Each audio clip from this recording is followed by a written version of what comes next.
Hey trainers, dahil nakakuha tayo today ng Ascended Hero sticker bundles, let's go ahead and rip it on screen. Our chase card for today is yung very elusive Pokepad trainer card na for some reason di pa natin nasisilayan sa mga binubuksan nating packs and as in ang dami na nating binuksang packs. According to some of my friends, ang baba daw ng appearance rate neto. Hopefully though, makita natin ito sa first 3 packs na bubuksan natin para naman magamit ko sa upcoming UBL for my Marnie's Grimmsnarl deck. Pero dito sa first pack, mukhang walang hit, wala pang Pokepad. Shoutout nga pala sa aking good friend na si Sir Andrew Poa. Actually, sa kanya tong mga packs na to, ako lang yung nagbubukas. Dito sa second pack, luckily, nakakita na tayo ng hit. Cynthia's Spiritomb Illustration Rare. Pero yun pa rin yung problema natin. Wala pa ring Pokepad na lumalabas. Dito kaya sa third pack natin.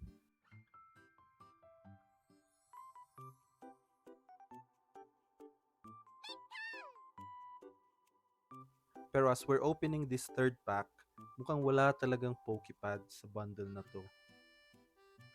Ayun, at least may glass trumpet full art. Yun lang. Thank you, trainers!